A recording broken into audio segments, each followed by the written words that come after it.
Maagang gumigising si Liza tuwing alas 5 ng umaga sa mansyon ni Jonathan Blake sa Beverly Hills. Ang malawak na bahay na ito ay parang isang maliit na palasyo. May marmol na sahig na kumikislap tuwing tinatamaan ng unang sinag ng araw.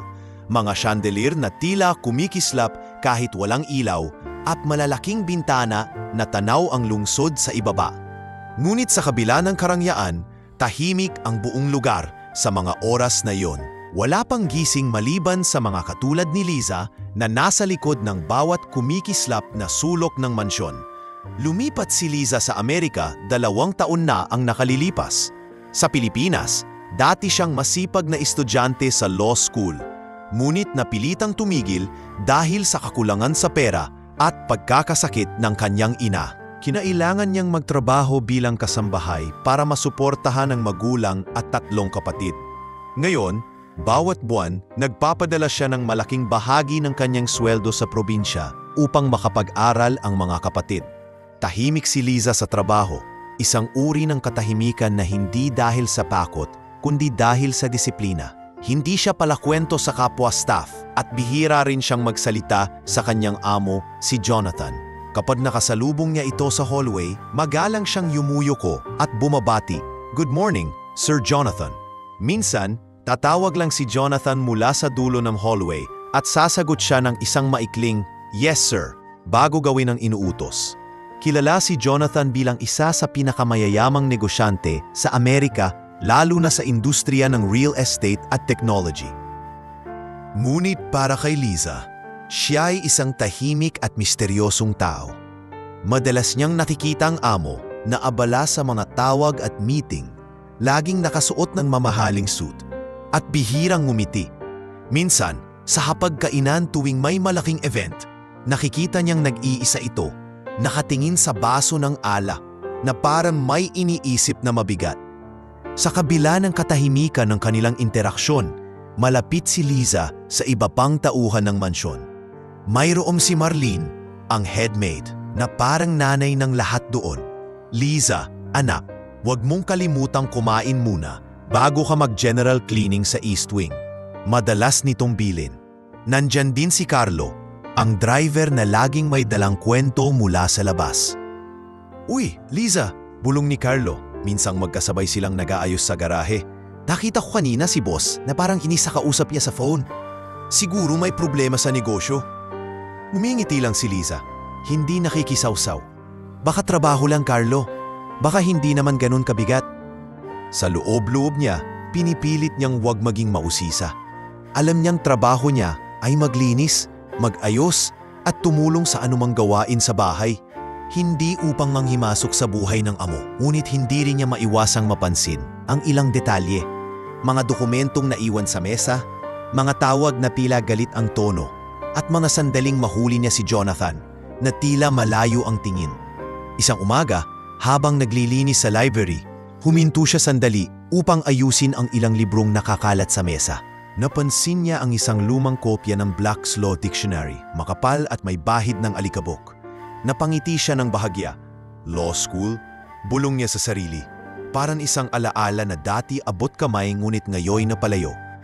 Pagbalik niya sa kusina, nadatnan niyang nakaupo si Marlene at si Carlo, nag-uusap.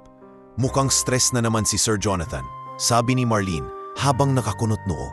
"Kagabi, past midnight na umuwi. Wala man lang kinain." Baka may bagong project?" sagot ni Carlo. Pero minsan, napapansin ko, Liza, parang masyado na siyang tahimik nitong mga linggo. Nagpakawala lang ng mahinang tawa si Liza. "Ganon talaga siguro pag malaki ang responsibilidad. Pero mabait naman siya sa atin, di ba?" Tumango si Marlene. "Oo, mabait. Pero alam mo, anak, minsan kahit ang pinakamayaman, may pinagdadaanan na hindi natin alam." Sa gabing iyon, habang nag-aayos ng hapag para sa dinner, napansin ni Liza na dumating si Jonathan na parang pagod na pagod. Nakalaylay ang balikat, nakatanggal na ang kurbata bago pa man makapasok. Nilapitan siya ni Marlene. "Sir, gusto niyo po bang ihanda na ang hapunan?" "Just coffee." Malamig ngunit hindi bastos ang tono. Tahimik lang si Liza habang inilalagay ang tasa sa harap niya. "Here's your coffee, sir." "Thank you, Liza." Maikling sagot nito. Bago muling napatingin sa labas ng malaking bintana, tila may malalim na iniisip. Sa mga sumunod na linggo, ganoon ang paulit-ulit na eksena. Tahimik si Jonathan, laging parang abala at bihirang magtagal sa hapagkainan. Ang ibang staff ay nagsisimula ng magtanong-tanong sa isa't isa kung ano ang nangyayari. Ngunit si Liza ay nanatiling tahimik. Hindi niya alam na ang katahimikan at pag-iwas niya sa chismis ay magiging isa sa mga dahilan kung bakit magtitiwala sa kanya ang amo balang araw. Isang linggo ng umaga, habang nag-aayos ng mga bulaklak sa sala, narinig niya mula sa bukas na pinto ng opisina ni Jonathan ang mabigat na boses nito. "No, I said I won't sign anything until I've reviewed the terms." Mahigpit ang tono. May kausap siyang tila pilit siyang pinapapirma sa isang kasunduan. Agad na tinikom ni Liza ang bibig at itinuloy ang ginagawa. Sinadya niyang mag-ingay ng kaunti upang malaman ni Jonathan na may tao sa labas. Paglabas nito, agad siyang tumabi at umiwas ng tingin. "Sorry sir, just fixing the flowers." Walang imik si Jonathan. Bahagya lang tumango at umakyat sa ikalawang palapag. Sa gabing iyon, habang mag-isa sa kanyang maliit na kwarto sa attic ng mansyon, isinulat ni Liza sa lumang notebook ang mga naaalala niya mula sa law school, mga konsepto ng kontrata, ebidensya at karapatan sa korte. Hindi niya alam kung bakit, ngunit may kutob siyang balang araw, maaaring magamit niya ulit ang kaalaman na iyon. Ang buhay sa mansyon ay patuloy sa ganitong ritmo. Katahimikan sa araw, ilang bulong-bulungan sa kusina, at mga sandaling tila may mabigat na nakabitin sa hangin.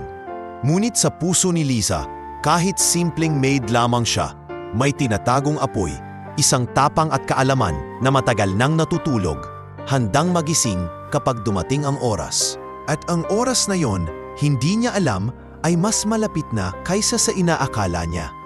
Sa likod ng bawat matayog na gusali sa downtown Los Angeles na may pangalang Blake Enterprises na kaukit sa harapan, naroon ang kwento ng isang lalaking piniling itaguyod ang sarili sa tuktok. Si Jonathan Blake, anak ng isang kilalang pamilya sa New York, ay hindi kailanmang nakontento sa yaman at kapangyarihang minana niya. Sa halip, ginamit niya iyon bilang puhunan upang magtayo ng sariling pangalan, isang imperyong bumabalot sa real estate at teknolohiya. Noong kabataan niya, kilala si Jonathan sa social circles bilang the Golden Boy. Gwapo, matalino, at palaging nasa mga piling okasyon ng mayayaman. Ngunit ang mga taong nakakakilala sa kanya, sa mas malalim na antas, ay alam na likas ang kanyang ambisyon. Sa edad na 22, iniwan niya ang komportableng buhay sa East Coast at lumipat sa California upang magsimula ng sariling negosyo. Mabilis ang pag-angat niya. Sa loob ng 10 taon, nakapagpatayo siya ng 12 ng commercial buildings, luxury condominiums, at ilang cutting-edge tech startups na nakipagsabayan sa Silicon Valley. Dahil dito, naging isa siya sa mga pinakabatang bilyonaryo sa bansa. Ngunit sa likod ng tagumpay na iyon, ay isang personal na buhay na tila unti-unting nababakante. Walang asawa si Jonathan, at kung may mga relasyon man, mabilis itong natatapos. Hindi dahil sa kawalan ng interes, kundi dahil sa laki ng kanyang oras na inuukol sa negosyo. Business first always. Madalas niyang sambitin sa mga kaibigan. Ang iilang malapit sa kanya ay mga dating kaklase at ilang partner sa negosyo na matagal nang nakilala ang kanyang paraan ng pamumuhay. Sa mansyon niya sa Beverly Hills, kakaunti ang mga taong tunay na nakakakita sa kanya sa pribadong anyo. Walang kamera, walang boardroom. Isa na rito si Liza, bagamat hindi niya ito napapansin nang higit pa sa pagiging isa sa mga tauhan. Para kay Jonathan, ang mga staff ay kasama sa istrukturang nagpapatakbo sa kanyang araw-araw. Ngunit hindi niya sila binababa. May galang siya sa lahat, bagamat may distansya. Isang gabi, matapos ang isang matagumpay, ngunit nakakapagod na corporate gala, umuwi si Jonathan sakay ng kanyang itim na limousine. Binuksan niya ang mahogany na pintuan ng mansyon at sinalubong siya ni Marlene. "Good evening, Sir Jonathan. Would you like me to prepare something to eat?" Tanong nito. Just a glass of whiskey, thank you. Maikling sagot niya bago dumiretso sa study. Sa loob ng silid, sa gitnang mga leather-bound books at painting na halatang galing pa sa Europe, umupo siya sa harap ng malaking mesa. Binuksan niya ang laptop at sinuri ang mga ulat mula sa iba't ibang departamento. Mula sa labas, maririnig ang banayad na yabag ni Lisa na nag-aayos ng hallway. Ngunit hindi siya lumapit, alam niyang oras iyon ni Jonathan para mabisa. May mga gabi na nanatili siyang gising hanggang madaling araw, tinitingnan ang financial charts, kontrata at market forecasts. Kapag tumitingin siya sa salamin ng kanyang study, nakikita niya ang isang lalaking nakasuot ng mamahaling suit, ngunit may bahid ng pagod sa mata. Isang pagod na hindi nabibili ng kahit gaano karaming yaman. Sa isang dinner meeting kasama ang kanyang business partner na si Richard Coleman, napag-usapan nila ang personal na buhay ni Jonathan. "You know, John," ani Richard habang tinutuklap ang steak, "you've built an empire. But tell me, when was the last time you took a vacation?" "Vacations slow me down," sagot ni Jonathan. Bahagyang ngumiti, ngunit halatang hindi interesado sa paksa. Richard umiling. "One day, you might realize money can't fill everything." Habang papalabas sila ng restaurant, napansin ni Jonathan ang mga flash ng kamera mula sa paparazzi. Sanay na siya sa ganoong eksena. Ang bawat galaw niya ay sinusundan ng media. Ngunit hindi nila alam na sa kabila ng kanyang reputasyon bilang isang matatag na negosyante, may mga pagkakataong nararamdaman niya ang bigat ng pagiging mag-isa. Sa mansyon, sinusubukan niyang panatilihing maayos ang relasyon sa staff. Kapag may okasyon, nagbibigay siya ng bonus at regalo. Isang beses, sa Pasko, binigyan niya ang lahat ng mamahaling relo at gift certificates. "Sir, this is too much," sabi ni Carlo. Sabay tingin kay Liza. "It's just a small token," sagot ni Jonathan. "You all make my life easier. I appreciate that." Ngunit kahit gaano siya kabukas sa mga ganitong simpleng pasasalamat, hindi niya hinahayaan ng sino man na makita ang mas mahina niyang bahagi. Sanay siyang maging in control, sanay na siyang nagbibigay ng solusyon, hindi ang humihingi ng tulong. Sa isang umaga, habang tinatapos niya ang conference call sa Europe, napadaan si Liza sa may pintuan ng opisina, dala ang tray ng kape. "Just leave it there. Thank you," ani Jonathan nang hindi tumitingin. "Yes sir," sagot ni Liza. Marahan niyang inilapag ang tasa bago umalis. Sa loob-loob ni Jonathan, napapansin niya ang tahimik na presensya ng dalaga. Hindi mapanghimasok, hindi mausisa. Isang presensya na minsan ay nakakapagpakalma sa gitna ng gulo ng kanyang araw. Ngunit sa mga darating na linggo, magsisimula ng mabasag ang proteksyong itinayo ni Jonathan sa paligid ng kanyang buhay. May paparating na unos, hindi sa negosyo lamang kundi sa kanyang pangalan at kalayaan, na magpapakita kung gaanong kahalaga ang mga taong minsan ay hindi niya iniisip na magiging sentro ng kanyang laban. At bago niya ito lubos na maunawaan, makikita niya kung gaano kalalim ang ugnayang maaaring nabuo sa pagitan ng isang makapangyarihang bilyonaryo at isang tahimik na maid na maupusong handang sumabak sa digmaan para sa kanya. Maaliwalas ang umaga sa Beverly Hills nang magsimulang mapansin ni Liza ang pagbabago sa tono ng mansyon. Hindi na ito kasing gaan ng dati. Ang mga yabag ni Jonathan sa marmol na sahig ay tila mabigat at ang kanyang tinig sa telepono ay mas madalas na puno ng tensyon. Mula sa kusina, habang nag-aayos siya ng almusal, naririnig niya ang mababang boses ng amo mula sa kanyang opisina, tila paulit-ulit na tumatanggi o nagtatanggol sa sarili. Isang hapon, dumating si Jonathan mula sa downtown na walang kasamang ngiti. Diretso siyang pumasok sa study, iniwan ang coat sa sofa at mariing isinara ang pinto. Napatingin si Liza kay Marlene na nakakunot noo. Parang may mabigat na nangyayari, bulong ng matanda. "Baka lang pagod," sagot ni Liza. Ngunit may kutob na siyang, may mas malalim pa sa simpleng pagod. Ilang araw ang lumipas at isang balita ang kumalat sa TV at internet. Jonathan Blake, involved in corporate fraud scandal. Hindi makapaniwala ang staff ng mansyon. Si Carlo ang unang nakakita ng headline at halos madapa papunta sa kusina. "Liza, tingnan mo to," sabi niya habang ipinapakita ang cellphone. Nakalagay sa balita na di umano'y inilipat ni Jonathan ang pondo ng kumpanya sa kanyang personal na account at ginamit para sa pribadong luho. "Hindi totoo yan," mariing sagot ni Liza kahit hindi pa niyang alam ang buong detalye. Pero andito, pati yung dating CFO niya, pumirma ng affidavit laban sa kanya. Dagdag ni Carlo, sabay pakita ng pangalan ng opisyal sa artikulo. Sa gabi ring iyon, tahimik na naghapunan si Jonathan. Hindi na siya sumabay sa staff, pero dumaan siya sa kusina para kumuha ng tubig. Napansin ni Liza ang bahagyang pamumula ng mata nito, parang galing sa puyat o pagod. "Sir," maingat niyang wika, "kung may kailangan po kayo, nandito lang kami." Tumango lang ito at umalis. Wala nang sinabi pa. Sa mga sumunod na araw, hindi nalingit sa kanila na lumalala ang sitwasyon. May mga mamamahayag na nagsimulang magbantay sa labas ng mansyon. Tuwing lalabas si Jonathan, may mga flash ng kamera at sunod-sunod na tanong mula sa media.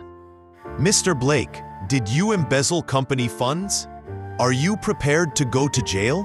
Hindi siya sumasagot, bagkus ay mabilis na sumasakay sa kotse.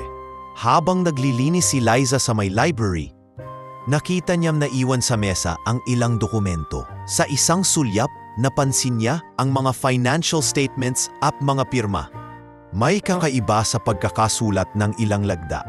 Hindi pare-pareho ang stroke ng panulat. Agad niyang ibinalik ang papel at tinuloy ang paglilinis. Ngunit ang imahe ng magkaibang lagda ay manatili sa isip niya. Isang gabi, matapos umalis ng iba pang staff, narinig ni Liza ang dalawang lalaki sa may gate. Mga boses ng dalawang security personnel na bago lang nadagdag. Ang daming investors na umatras, wika ng isa. "Oo, pabagsak daw yung stocks ng Blake Enterprises. Wala na yatang tiwala sa kanya," tugon ng isa pa. Alam ni Liza na mahirap makinig sa ganoong usapan, pero hindi niya mapigilan ang bigat sa dibdib. Sa isip niya, paano kung totoong walang kasalanan si Jonathan at biktima lang siya ng mas malaking laro? Kinabukasan, nagpunta si Jonathan sa isang emergency meeting sa headquarters. Pagbalik niya, malungkot ang ekspresyon at mabigat ang bawat hakbang. Tinawag niya si Marlene sa opisina. "Please inform the staff," mahinang sabi ni Jonathan. "Things might change in the coming weeks. I can't promise job security if the worst happens." Paglabas ni Marlene, agad siyang lumapit kay Liza. "Anak, maghanda ka na rin. Hindi natin alam ang mangyayari." Tahimik lang si Liza, pero sa loob-loob niya, hindi niya kayang makita ang amo na tuluyang bumagsak. Sa mga sumunod na araw, mas dumalas ang pagpasok ng mga dokumento at legal letters sa mansyon. Minsan, iniiwan lang ng courier sa may pintuan dahil ayaw na ng amo na may humaharap sa media sa labas. Sa bawat dumadating na sobre, parang mas bumibigat ang aura ni Jonathan. Isang hapon, habang inaayos ang mga bulaklak sa receiving area, tumating si Jonathan kasama ang isa sa mga huling abogado niya. "John, the case is strong. We can fight." But, narinig ni Liza ang boses ng abogado habang naglalakad papasok sa study. "But what?" Malamig na tugon ni Jonathan. "But the evidence is overwhelming. If the CFO testifies, it's over." Ilang minuto pa, lumabas ang abogado at mabilis na umalis. Naiwan si Jonathan sa upuan, nakahawak sa sentido, tahimik na nakatitig sa sahig. Sa gabing iyon, hindi makatulog si Liza. Mula sa kanyang maliit na kwarto, tanaw niya ang ilaw sa study na bukas pa rin. Naisip niya kung paano, sa kabila ng lahat ng kayamanan at koneksyon ni Jonathan, may mga laban na tila walang kasiguruhan ang panalo. At doon sa katahimikan ng gabi, unti-unti niyang naramdaman na baka ang laban na ito ay magiging bahagi rin ng kanyang buhay sa paraang hindi pa niya lubos na nauunawaan. Ang gabi ay tila mas mahaba kaysa karaniwan sa mansyon ni Jonathan. Isang linggo na ang lumipas mula nang pumutok ang balitang sangkot siya sa corporate fraud at ngayon ay mas malinaw na ang panganib na kanyang kinakaharap. Sa bawat araw, Dumadami ang mga dokumentong galing sa korte at mas sumisikip ang bilog ng mga taong handang tumulong sa kanya. Noong una, 3 prestihiyosong law firms ang agad niyang kinuha para ipagtanggol siya. Lahat ay kilalang-kilala sa larangan ng corporate law at may mga kasong naipanalo laban sa pinakamalalaking kumpanya sa bansa. Sa unang meeting pa lang, pinangakuan siya ng mga ito na gagawin ang lahat upang mapatunayan ang kanyang kawalang sala.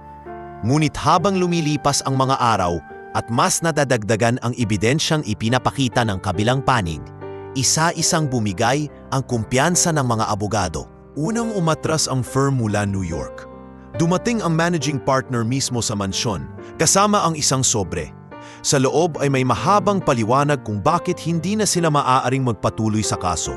Jonathan, maingat na wika ng managing partner. We've reviewed the evidence extensively. It's not that we doubt you, but the documents are compelling. Our firm has to consider our reputation. Your reputation? Matalimang tono ni Jonathan. What about my life? My name? Tahimik lang ang abogado at tumango bago umalis. Iniwan siyang mag-isa sa study. Maparaan ng ilang araw, ang second firm naman mula sa Los Angeles ang umatras. Sa meeting nila sa isang hotel, matapos ilatag ang mga options, sinabi ng head lawyer, "We've exhausted every possible angle, John. Unless there's a game-changing piece of evidence, we can't win this." Napapikit si Jonathan at hinaplos ang sentido. "You mean you can't win this?" Malamig niyang sagot, bago tumayo at lumabas ng silid. Sa mansyon, ramdam ng staff ang bigat ng sitwasyon. Si Carlo habang nag-aayos ng kotse ay napabuntong hininga. "Liza, grabe. 2 na yung nag-back out. Sino pa kaya ang susunod?" "Hindi ko alam," sagot ni Liza habang pinupunasan ang gilid ng kotse. "Pero sigurado ako, hindi basta-basta susuko si Sir Jonathan." Ngunit 1 linggo pa ang lumipas at ang pinakahuling abogado na hawak ang kaso ay dumating sa mansyon isang hapon. Dala ang isang makapal na folder. Pinapasok siya ni Marlene at pinaakyat sa study. Halos 2 oras silang nag-usap bago bumaba ang abogado. May lungkot sa mukha at dumiretso sa pintuan. Si Jonathan naman ay naiwan sa study, nakasandal sa upuan, nakatitig sa kawalan. Lumapit si Liza para magdala ng kape. "Sir, here's your coffee," maingat niyang wika. "Thank you." Mahina ang tinig ni Jonathan, tila wala sa sarili. "Sir, are you all right?" tanong ni Liza, kahit alam niyang personal ito. Tumingin si Jonathan sa kanya, may bakas ng pagod sa mga mata. "They've given up, Liza. All of them. No one wants to take the case anymore." Sa mga sumunod na araw, nagsimula na siyang maghanda para sa posibilidad na matalo. Inayos niya ang ilang personal na bagay, tinanggal ang mga mamahaling painting sa study, at inilagay sa storage ang ilang dokumento. Maging ang kanyang mga business partners ay nagsimula ng magbawas ng komunikasyon. Ang dating abalang telepono ay ngayon bihira ng tumunog. Isang umaga, habang nag-aalmusal, tinanong siya ni Marlene kung may darating pang bagong abogado. Umiling lang siya. "I've called several, but they all say the same thing. The evidence is too strong. They don't want to be associated with a losing case." Tahimik lang si Liza habang inilalagay ang tasa ng kape sa harap niya. Sa kanyang isip, tumitibay ang paniniwalang may mali sa mga ebidensya, isang bagay na hindi pa nakikita o pinapansin ng mga abogado. Sa labas ng mansyon, mas dumadami ang media. Minsan, kahit simpleng pamamalengke ng staff ay nagiging mahirap dahil sinusundan sila ng mga kamera at tanong tungkol sa kaso. "Tell us, is Mr. Blake going to prison?" Dahil dito, pinili ni Jonathan na manatili sa loob at iwasan ang anumang public appearance.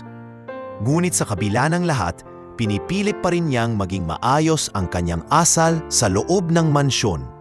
Isang gabi, habang nagdi-dinner ang staff, bumaba siya mula sa study at nagbigay ng ilang salita. "I want to thank all of you for staying despite the mess.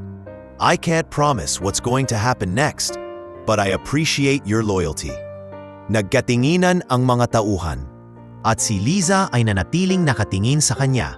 Parang may gustong sabihin, ngunit pinili munang manahimik. Sa kanyang isip, malinaw na. Kung wala nang handang tumayo para sa kanya sa korte, maaaring dumating ang oras na siya mismo ang mag-aalok ng sarili. Ngunit alam ni Liza, hindi pa iyon ang tamang sandali. Sa ngayon, mananatili muna siyang tahimik, nakamasid, at handang kumilos kapag kailangan. Sa kabilang banda, si Jonathan ay unti-unting tinatanggap na baka ang laban na ito ay haharapin niya ng mag-isa. Isang pag-aakalang malapit ng mabago. Mula nang tuluyang mawalan ng abogado si Jonathan, naging mas tahimik ang buong mansyon. Halos wala nang naririnig na tawanan mula sa staff at kahit ang mga dating masayang agahan ay napalitan ng mabigat na katahimikan. Sa kabila nito, si Liza ay patuloy na ginagawa ang kanyang tungkulin. Ngunit ngayon ay mas matalim na ang kanyang obserbasyon sa paligid. Isang hapon, habang naglilinis siya sa hallway na malapit sa opisina ni Jonathan, bahagyang nakaawang ang pinto at naririnig niya ang boses ng amo sa telepono. Hindi niya sinasadya, ngunit ang tono nito ay puno ng galit at pagdududa. "No, that's not my signature. I've never signed those transfer orders." Sunod-sunod ang salita ni Jonathan bago niya biglang ibaba ang telepono ng malakas. Tumahimik si Liza sa kanyang ginagawa, pinipilit na hindi magpakita ng interes. Ngunit ang mga salitang iyon ay tumatak sa kanyang isipan. Kinagabihan, habang naglilinis ng study, napansin niyang may ilang dokumento sa ibabaw ng mesa na parang iniwan at nakalimutang ayusin. Mga photocopy ito ng financial statements, kontrata at ilang sulat mula sa Board of Directors. Nang dahan-dahan niyang tingnan, hindi niya naiwasang mapansin ang ilang bagay na kakaiba. Mga pirma na magkaiba ang estilo at kapal ng tinta, at mga petsa na hindi tugma sa sequence ng transaksyon. Bago pa man niya tuluyang masuri, narinig niyang bumukas ang pinto at agad niyang inayos ang mga papel sa dating ayos. Pagbalik niya sa kanyang maliit na kwarto sa attic, umupo siya sa kama at muling naalala ang mga taon niya sa law school sa Pilipinas. Naalala niya ang mga leksyon sa kontrata, sa falsification at sa tamang proseso ng accounting records. Bago siya napilitang tumigil sa pag-aaral dahil sa kahirapan at pagkakasakit ng ina, isa siya sa mga nangunguna sa klase. Sa kanyang isipan, nagsimulang mabuo ang ideya na baka may paraan upang patunayan ang sinasabi ni Jonathan na hindi sa kanya ang mga pirma at transaksyon. Sa mga sumunod na araw, naging mas maingat si Liza. Kapag naglilinis siya sa opisina, tinitingnan niya ang mga natatapon sa shred bin bago ito tuluyang masira. May ilang piraso ng papel na may mga partial signatures at handwritten notes na agad niyang tinandaan. Pinag-aralan niya ang bawat stroke at letra at lalong tumitibay ang kanyang hinala na may ginagawang falsification laban sa amo. Isang umaga, habang nag-aayos ng mga papeles sa library, nadaanan siya ni Carlo. "Uy, Liza, parang seryoso ka dyan ah. Akala ko ba hindi ka mahilig sa mga bagay-bagay ng negosyo?" Biro nito, kumiti si Liza at tinugon ng magaan. "Wala, na-curious lang ako sa mga lumang libro dito. May mga law books pala si Sir Jonathan." Tumango si Carlo. "Hindi ko alam kung babasahin niya yan ngayon. Siguro masyado na siyang stress sa kaso." Habang mas lalong dumarami ang kanyang napapansing inconsistencies, nagsimulang mabuo sa isip niya ang posibilidad na siya mismo ang makakatulong kay Jonathan. Ngunit alam niyang napakalaki ng panganib. Isa siyang simpleng maid, walang lisensya para mag-practice ng batas sa Amerika at walang karanasan sa korte. Kung magkamali siya, hindi lang pangalan niya ang masasangkot kundi pati kabuhayan niya at ng pamilya sa Pilipinas. Isang gabi, habang nakaupo sa gilid ng kanyang kama, inilabas niya ang lumang notebook kung saan nakasulat ang mga notes mula sa law school. Binasa niya muli ang mga artikulo tungkol sa fraud, evidence, at cross-examination. Para bang unti-unting nabubuhay ang dati niyang pangarap na maging abogado. Ngunit ngayon, hindi ito para sa sarili niyang ambisyon, kundi para sa isang taong nakikita niyang biktima ng isang mas malaking laro. Kinabukasan, habang nag-aayos ng hapag para sa dinner, narinig niya sina Marlene at isa pang kasamahan na nag-uusap sa kusina. Kung ako kay Sir Jonathan, aalis na lang ako ng bansa bago pa mag-hearing, sabi ng isa. Huwag ka nga ang ganyan, sagot ni Marlene. Kilala ko si Sir, hindi siya susuko, lalo na kung alam niyang wala siyang kasalanan. Napangiti si Liza nang marinig iyon. May kakaibang lakas siyang naramdaman. Isang tahimik na kumpirmasyon na tama ang hinala niya tungkol sa karakter ng kanyang amo. Pagkatapos ng hapunan, bumalik siya sa kanyang kwarto at muling pinag-aralan ang ilang piraso ng papel na lihim niyang naitabi mula sa shred bin. Pinagkumpara niya ang mga ito sa ilang lumang kontrata na nakita niya sa library. Mas lalong naging malinaw sa kanya. Magkaibang tao ang lumagda. Hindi pa niya alam kung paano niya sasabihin ito kay Jonathan. Ngunit alam niyang hindi siya maaaring manahimik habang patuloy na nasisira ang pangalan ng isang taong sa kabila ng yaman at kapangyarihan ay malinaw na walang kakayahang depensahan ang sarili nang walang tulong mula sa isang taong may tunay na malasakit. Sa kanyang isip, nagsimula nang umikot ang ideya. Kung walang ibang handang tumindig sa tabi ni Jonathan, baka siya na ang gagawa nito, anumang kapalit ang kaharapin niya. Gabi na at halos tapos na ang lahat ng staff sa kanilang gawain.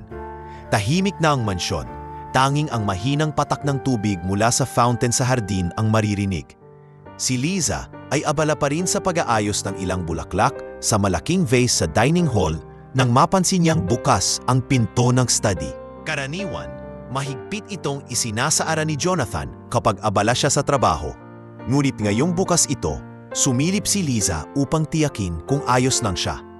Nakita niya si Jonathan na nakaupo sa kanyang mesa, nakasandal sa upuan, nakatitig sa isang papel na hawak. Malayo ang tingin nito. Parang mabigat ang bawat hininga. Sa tabing niya, may nakapatong na notice mula sa korte. Malinaw ang petsa ng hearing na malapit na.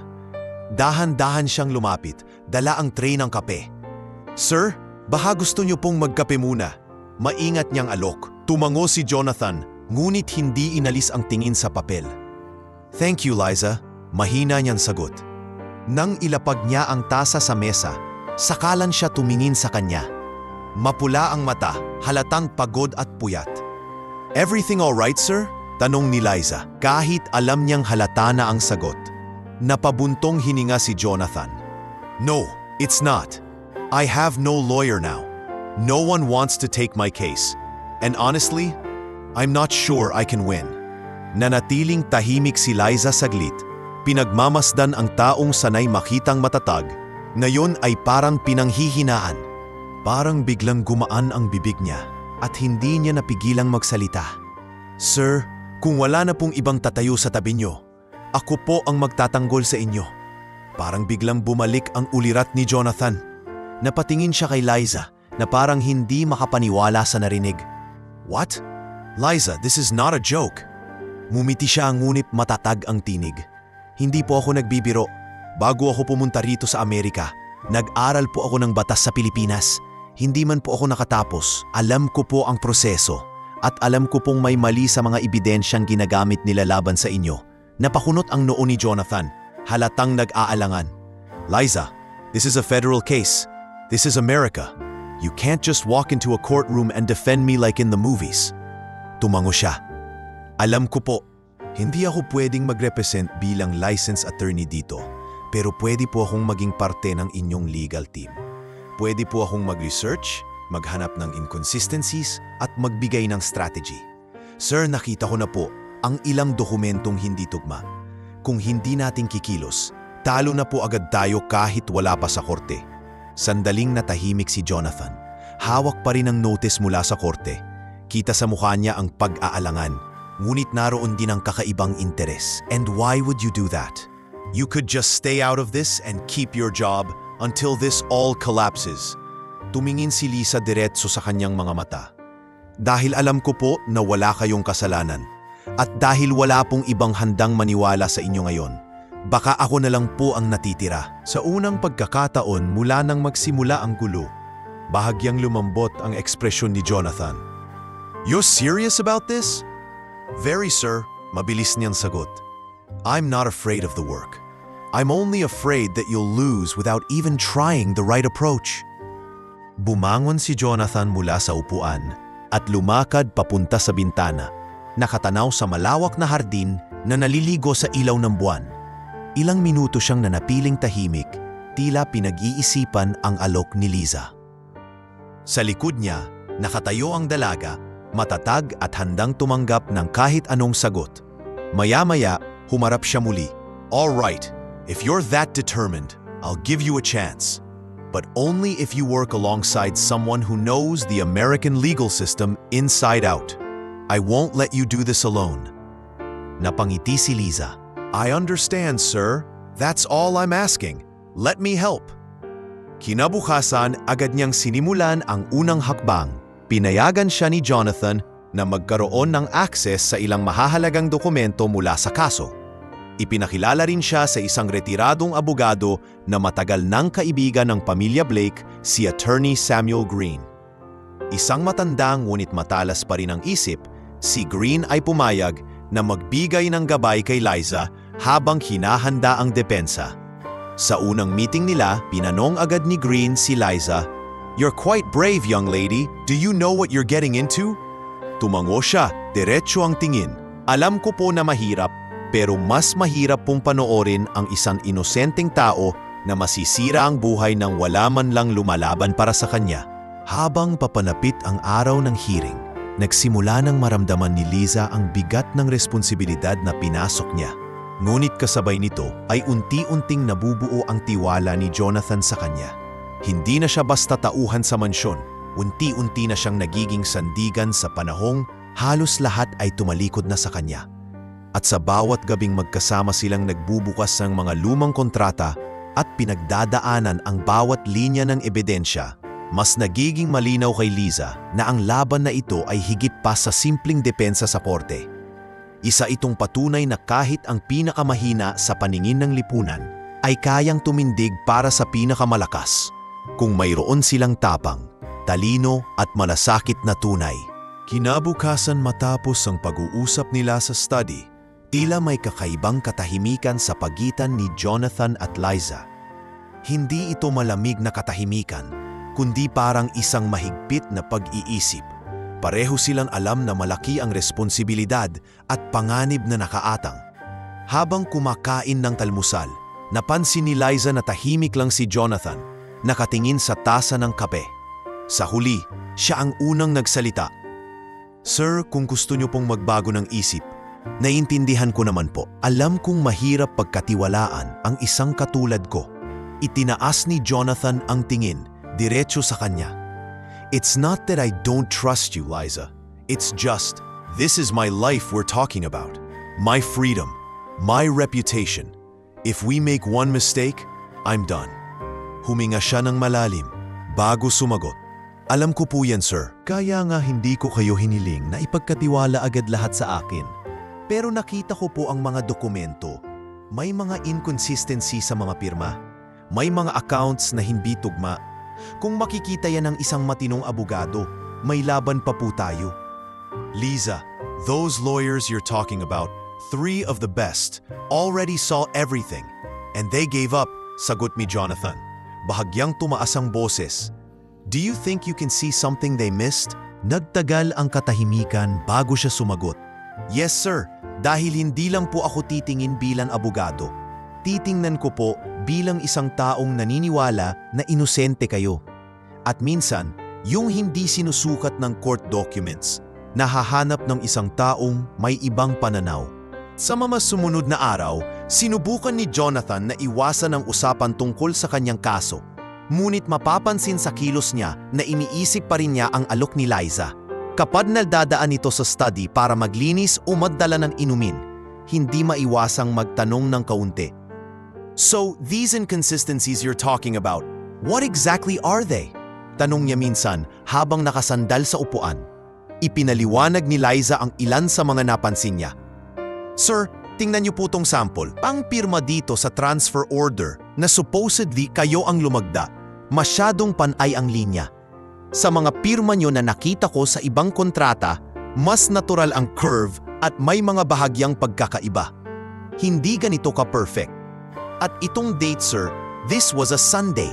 Alam ko pong hindi kayo pumapasok ng opisina tuwing linggo. Napatigil si Jonathan. Para bang ngayon lang niya iyon naisip. I never noticed that. Ngumiti si Liza, ngunit seryoso ang tinig. Kasi po sir, sanay na ang mga abogado na tingnan lang ang kabuuan ng kaso base sa ebidensya sa harap nila. Ako po, tinitingnan ko ang maliliit na detalyeng hindi napapansin. Isang gabi, tinawagan ni Jonathan ang kanyang kaibigang si Attorney Green at sinabing nais niyang makita silang tatlo kinabukasan. Siya, si Green at si Liza. Sa meeting na iyon, muling inilahad ni Liza ang mga obserbasyon. Unay may bahid ng pag-aalinlangan si Green. Ngunit habang tumatagal, ay napapangiti ito at tumatango. She has a point, John. These are irregularities worth looking into. If we can get an expert to testify on signature forgery, that could weaken the prosecution's case. Pagkatapos ng meeting, habang naglalakad sila pabalik sa mansyon, nagsalita si Jonathan. You're really pushing for this, aren't you? Ngumiti si Liza, ngunit matatagang tono. Yes, sir. Dahil sayang naman po kung susuko tayo agad. Wala pong laban na panalo kung hindi sinusubukan. Sa mga susunod na araw, sinimulan ni Liza ang mas masusing pag-aaral sa mga ebidensya. Kahit pagod mula sa gawaing bahay, nananatili siya sa study hanggang hating gabi, kasama si Green na nagbibigay ng legal guidance. Minsan, dadaan si Jonathan at magdadala ng kape para sa kanila. You need to keep your energy up, sabi nito minsan habang inilalapag ang tasa sa tabi ni Liza. Salamat po, sir, sagot niya, bahagyang napangiti sa simpleng kilos na iyon. Hindi lahat ay kumbinsido sa ginagawa ni Liza. Minsan, kinausap siya ni Marlene sa kusina. Anak, baka masyado ka nang nadadamay sa problema ni sir. Baka pati ikaw maipit. Tumingin siya sa matanda, mahina ngunit matatag ang tinig. Ate Marlene, kung hindi po ako kikilos, baka wala nang tumulong sa kanya. At hindi ko po kayang panoorin siyang bumagsak ng ganoon na lang. Habang papalapit ang hearing, mas naging matatag ang loob ni Liza. Sa kabila ng pagdududa ni Jonathan noong una, ngayon ay unti-unti na niyang nararamdaman ang tiwala nito. Kapag nag-uusap sila sa study, wala na ang dating distansya. Nakikipagpalitan na ito ng ideya at minsan ay napapangiti pa. Isang gabi bago sila magsimula ng mas malalim na paghahanda, tumigil si Jonathan habang nakatayo sa pinto ng study. Liza, I don't know if we can win, but if you're willing to try, then so am I. Tumango siya, diretso ang tingin sa kanya. That's all I need to hear, sir. Let's fight. Simula nang tuluyang tanggapin ni Jonathan ang tulong ni Liza, nagbago ang takbo ng araw-araw sa mansyon. Ang dating katahimikan na dulot ng takot sa kaso ay napalitan ng masiglang kilos ng paghahanda. Hindi na lamang basta maid si Liza sa mata ni Jonathan. Isa na siyang mahalagang miyembro ng maliit ngunit matatag na legal team na bubuo ng depensa laban sa mabibigat na paratang. Binigyan siya ni Jonathan ng access sa mga pangunahing dokumento ng kaso. Sa isang hapon, pinasok siya nito sa isang silid sa mansyon na bihira buksan. Ang personal archive room. Nandoon ang mga orihinal na kontrata, business proposals, at bank statements mula sa mga nakaraang taon. You'll find everything you need here, sabi ni Jonathan habang binubuksan ang mga ilaw sa silid na puno ng mahahabang filing cabinets. But be careful. Some of these are confidential, even to my board. Don't worry, sir. Sagot ni Liza habang marahang kinukuha ang isang folder. Hindi po ito lalabas sa atin. Araw at gabi siyang nagbabad sa mga papeles. Nililista ang mga hindi tugmang impormasyon at mga dokumentong posibleng maipresenta sa korte bilang depensa. Kasama niya si Attorney Green na siyang nagbibigay ng legal framework sa bawat ideyang naipapasa niya. Minsan, Mag-aabot ito ng ilang notes. Liza, if you're going to bring this up in court, you'll need to back it up with a credible witness or an expert testimony. Remember, facts are stronger with the right voice to say them. Bukod sa pag-aaral ng kaso, nagsimula na rin siyang mag-practice ng oral arguments.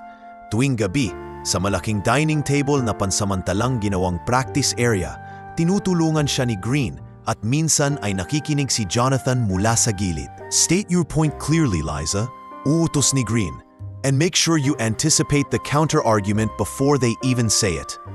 Nang una, kinakabahan si Liza at madalas magkamali sa pagkakasabi.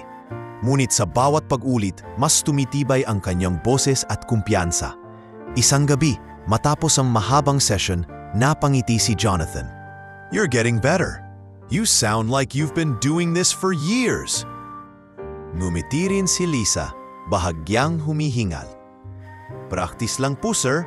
Kahit noong nasa law school ako, ganito po ang ginagawa namin. Ulit-ulit hanggang maging natural. Kahit pagod sa gawaing bahay, hindi siya tumitigil. Madalas, matapos magligpit sa kusina at mag-ayos ng mga kwarto, diretso na siya sa archive room o sa study ni Jonathan upang magpatuloy sa research. Minsan, papasok si Jonathan, dala ang 2 tasa ng kape. You need this more than I do. Biro niya, sabay abot ng tasa kay Liza. Salamat po, sir, pero baka po mas kailangan nyo. Sagot niya habang patuloy na nagbabasa ng isang kontrata. No, tumango si Jonathan. Right now, you're the one fighting harder than I am. Hindi rin naging madali ang balanse sa pagitan ng pagiging maid at pagiging parte ng legal team. May mga oras na kailangan niyang magpalit agad mula sa apron patungo sa blazer upang dumalo sa isang meeting kasama ang ilang eksperto sa accounting na kinuha ni Jonathan. Sa mga meeting na iyon, tahimik siyang nakikinig sa simula. Ngunit kapag may tinukoy na detalyeng hindi tugma, mabilis siyang nagsasalita. Excuse me, but in the 2019 ledger, the stated transaction date doesn't match the deposit record from the bank. Could this be checked? Nagulat ang mga eksperto sa talas ng kanyang mata sa detalye. Pagkatapos ng meeting, sinabi ni Jonathan kay Green, "You see why I agreed to let her help? She notices things most people overlook." Sa kabila ng kanilang masinsinang paghahanda, naroon pa rin ang kaba. Isang gabi, habang mag-isa sa archive room, huminto si Liza at napatingin sa bintana. Nakikita niya ang mga ilaw ng lungsod sa malayo at naisip kung gaano kalaki ang responsibilidad na nasa kanyang balikat. Hindi siya isang lisensyadong abogado dito, ngunit sa loob-loob niya, alam niyang kaya niyang maging dahilan upang magbago ang takbo ng kaso. Kinabukasan, nakapagngiti-tigo sa isang pesteryo. Nagpasya si Jonathan na ipakilala siya sa ilang natitirang kaalyado sa negosyo. Mga taong handang magbigay ng impormasyon kapalit ng katiyakang mananalo ang depensa. Isinama siya sa isang pribadong lunch meeting sa isang high-end restaurant sa downtown LA. Doon maingat niyang pinakinggan ang bawat detalye. Paminsan-minsan ay nagtatanong upang malinawan ang timeline ng mga pangyayari. Pagbalik nila sa mansyon, habang nasa kotse, nagsalita si Jonathan. "You handled yourself well back there. I could see they were impressed." Mahinang ngumiti si Liza. "Hindi po ako nandito para magpahanga, sir. Nandito po ako para makahanap ng paraan na hindi kayo makulong." At sa bawat araw na lumilipas, mas nagiging malinaw sa kanilang dalawa na hindi na ito simpleng laban sa korte. Ito ay laban para sa katotohanan, laban para sa pangalan ni Jonathan at sa isang paraan, laban para sa pangarap ni Liza na minsang iniwan niya sa Pilipinas. Ang maging tinig para sa mga taong walang kakayahang ipagtanggol ang sarili. Dumating ang araw na pinakahihintay at kinakatakutan nilang lahat. Ang unang pagharap sa korte. Maagang gumising si Liza, halos hindi nakatulog sa kaba. Sa kabila nito, maingat niyang inayos ang isusuot. isang simpleng dark blue blazer at puting blouse. Isinama ang itim na slacks na hiniram niya kay Marlene para magmukhang mas formal. Sa salamin, nakita niyang seryoso ang kanyang ekspresyon. Kaya mo to, bulong niya sa sarili. Sa ibaba, naghihintay na si Jonathan sa living room, nakasuot ng maayos na dark gray suit. Tahimik itong umiinom ng kape at nang makita si Liza, bahagya siyang ngumiti. "Ready?" tanong nito. "Ready as I'll ever be," sagot niya. Sinusubukang itago ang kaba sa kanyang tinig. Pagdating nila sa korte, umungad ang mga flash ng kamera at ingay ng mga mamamahayag. "Mr. Blake, do you have a new lawyer? Who is this woman with you?" Sunod-sunod na tanong ng mga reporter. Pinili nilang hindi sumagot at dumiretso sa loob ng gusali. Sa hallway ng korte, naroon na ang kabilang panig, ang prosecutor at ang kanyang team. Nang makita si Liza, may isa sa mga abogado ng kabilang kampo na nagbuntong hininga at bahagyang ngumisi. "This is your new counsel? A maid?" Bulong nito sa katabi na sinadyang marinig ni Liza. Pinili niyang hindi patulan, ngunit sa loob-loob niya, nadagdagan ang determinasyong patunayan ang sarili. Sa loob ng silid, nagsimula ang proceedings. Nakaupo si Jonathan sa tabi niya. At sa kabilang panig, maayos na nakaposisyon ang prosecutor na kilala sa pagiging agresibo. Tumayo ang hukom at nagsimula ang pagdinig. Matapos ipahayag ng prosekusyon ang kanilang opening statement, tinawag ang panig ni Jonathan para magsalita. Tumayo si Liza, ramdam ang mga mata ng lahat na nakatingin sa kanya. "Your Honor," panimula niya malinaw at matatagang boses, "we will demonstrate that the evidence against my client, Mr. Jonathan Blake, is not only flawed, but contains serious inconsistencies that question its authenticity." Habang nagsasalita siya, bahagyang nag-angat ng kilay ang hukom. Marahil nagtataka kung sino siya sa kaso.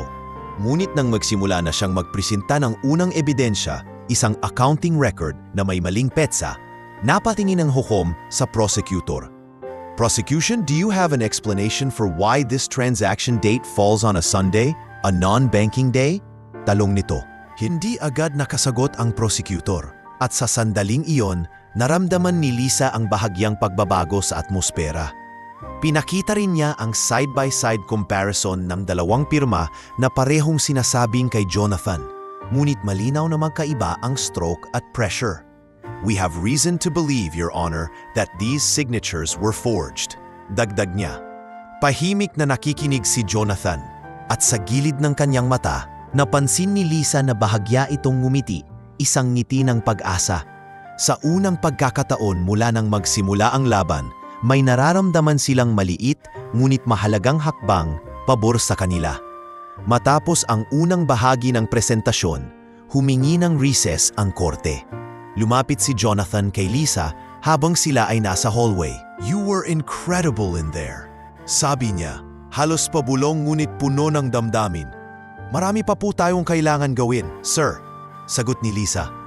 Pero at least, may narinig na tayong unang duda mula sa hukom. Pagbalik nila sa loob, mas handa na si Liza sa susunod na round ng pagpresenta ng ebidensya. Sa bawat tanong na ibinabato ng prosecution, maingat siyang sumasagot at agad na naglalatag ng dokumentong susuporta sa kanyang sagot.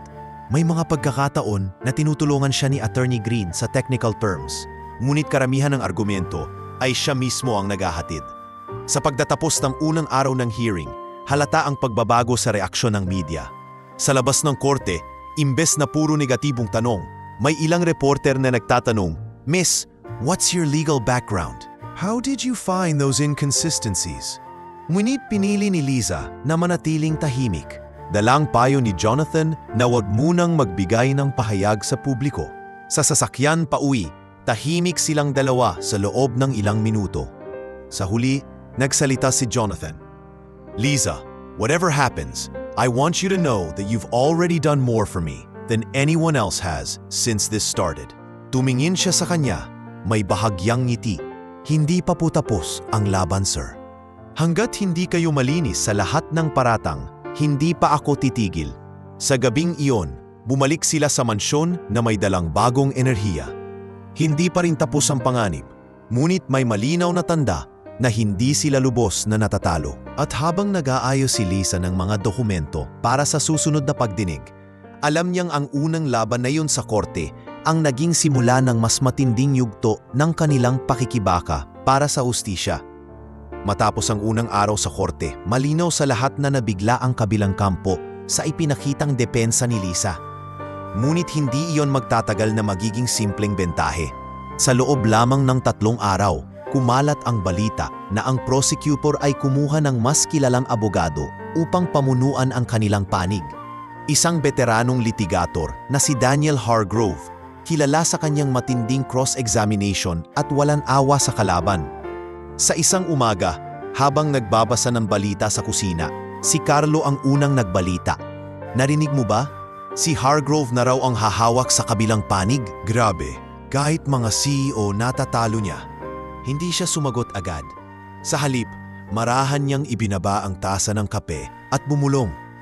Mas lalo nating kailangang maghanda. Sa sumunod na hearing, unang beses nilang hinarap si Hargrove. Malaki ang tangangatawan nito. May matalim na tingin at tinig na kayang punuin ang buong silid kahit hindi sumisigaw. Nang magtanong siya kay Liza habang nasa witness stand ang isang accountant, ramdam niyang sinusuri siya mula ulo hanggang paa. Miss, maid, is it? Tanong nito na may halong pangungutya. Do you honestly believe you have the qualifications to interpret these complex financial records? Huminga siya ng malalim, hindi nagpatalo sa tingin. I believe facts are facts, sir, regardless of who points them out. Naging tahimik ang korte ng ilang segundo bago bumalik sa kanyang upuan si Hargrove, bagaman halata ang pilyong ngiti. Habang lumalaban sila sa loob ng courtroom, nagsimula ring magbago ang galaw ng kabilang panig sa labas. Sinimulan nilang halukayin ang personal na buhay ni Liza para sirain ang kanyang kredibilidad. May mga lumabas na artikulo sa internet tungkol sa kanyang nakaraan sa Pilipinas, ang pagtigil niya sa law school, ang utang ng pamilya, at maging ang ilang lumang larawan sa social media na sinadya nilang baluktutin ang konteksto. Isang gabi, habang nasa study si Liza, dumating si Jonathan na may hawak na tablet. You need to see this, sabi niya. Ipinakita niya ang isang online article na may headline, From Maid to Fake Lawyer, The Questionable Rise of Jonathan Blake's Defender. Binasa ni Liza ang laman at kahit hindi siya madaling matinag, ramdam niya ang kirot sa bawat salitang pilit na ibinabagsak ang kanyang pagkatao. They're trying to make me the story instead of the evidence, mahina niyang sabi. Exactly, sagot ni Jonathan. They want to discredit you so that anything you present in court loses weight. But we won't let that happen. Mula noon, naging doble ang trabaho ni Liza. Hindi lamang ang paghanap ng butas sa kaso, kundi ang paninindigan laban sa mga paninira. Kahit mahirap, pinili niyang huwag maglabas ng anumang pahayag sa media. Sa halip, mas lalo siyang nagsikap sa likod ng mga pinto. Iniipon ang lahat ng ebidensya na makakabagsak sa testimonya ng CFO at ng iba pang testigo ng prosecution. Isang gabi, habang magkasama silang nagre-review ng mga bagong dokumento, nagsalita si Jonathan. You know, most people would have quit by now. They're going after you personally. Aren't you scared? Tumingin si Liza sa kanya, matatag ang tinig. Of course, I'm scared. But fear is not enough reason to stop doing what's right. Lumipas ang ilang linggo at dumating ang araw ng isa sa pinakamahabang cross-examination. Pinangunahan ni Hargrove ang pagtatanong at halos 2 oras niyang tinangkang ipakita na si Liza ay walang kakayahan sa larangan ng batas. Ngunit sa bawat tanong, malinaw at maayos ang sagot ni Liza. Laging nakahanda ang dokumentong susuporta sa kanyang paliwanag. Minsan, may mapapansin si Jonathan na bahagyang napapailing si Hargrove, tila hindi nasisiyahan sa sagot na nakukuha. Pagkatapos ng araw na iyon, habang palabas sila ng korte, may mga mamahayag na sumigaw. Miss Liza, how do you respond to claims you're not qualified? Huminto siya sandali, tumingin sa kanila, at mahinahong nagsabi, I'll let the evidence speak for itself. Pagkatapos ay tumalikod na siya Iniwan ang mga reporter na nagtatanong pa. Sa 8 pauwi, tahimik si Jonathan sa loob ng ilang minuto bago magsalita. "You handled that better than I could have imagined. Hargrove is one of the toughest, and you stood your ground." "Hindi po sapat ang tumayo lang, sir," sagot niya. "Kailangan din nating patunayan na may katotohanan sa paninindigan natin. At yun po ang ginagawa ko." Habang lumalalim ang laban, mas nagiging malinaw na ang kalaban nila ay hindi lamang ang kaso sa korte, kundi ang buong sistemang handang sirain ng isang tao sa pamamagitan ng impluensya, pera at propaganda. Ngunit sa bawat hakbang na ginagalaw ng kabilang panig, mas lumalakas ang loob ni Liza na tapusin ang laban hanggang sa huling araw. Matapos ang matinding sagupaan kay Hargrove sa korte, napansin ni Liza na may ilang mukhang bago sa paligid. Sa labas ng courthouse, may ilang taong hindi kilala, ngunit hindi rin mukhang media. Sa una, inisip niyang mga usisero lamang ito. Pero isang hapon, habang pauwi na sila ni Jonathan, may lumapit sa kanya sa gilid ng hallway at nagpakilala bilang dating empleyado ng kumpanya. "Miss Liza," mahina ngunit mariin ang tinig ng lalaki. "I used to work under the CFO, the one accusing Mr. Blake. I know things." Nagulat siya. Tumingin kay Jonathan na nag-aabang sa unahan at bumulong. "Ano pong ibig ninyong sabihin? Hindi lahat ng transaksyon na sinasabi nilang ginawa ni Mr. Blake ay sa kanya talaga. I saw forged documents and I have copies." Dinala nila agad ang lalaki sa isang tahimik na coffee shop kasama si Attorney Green. Doon, isinalaysay nito ang mga karanasan niya sa kumpanya. "I was in the accounting department," aniya, "and I was ordered to adjust certain records. The CFO said it was to correct errors, but some of those changes implicated Mr. Blake in transactions he never approved." Naglabas siya ng USB drive na may mga scanned copies ng mga dokumento. Bago pa matapos ang usapan, may isa pang lumapit sa kanila. Isang babae naman na dating sekretarya ng CFO. May hawak siyang envelope. "These are internal memos. Some of them have instructions to bypass Mr. Blake's signature verification." Natahimik si Liza at Green habang binubuklat ang mga papel. Makikita ang malinaw na utos na alisin sa kaalaman ni Jonathan ang ilang mahahalagang transaksyon. Pagbalik sa mansyon, agad nilang pinag-aralan ang mga bagong ebidensya. "If we can get these people to testify," sabi ni Green habang binabaliktad ang mga dokumento, "we could dismantle the prosecution's narrative entirely." Pero delikado po ito, singit ni Liza. "Kung malaman ng kabilang panig na may mga testigo tayo, baka gawin nilang target ang mga ito."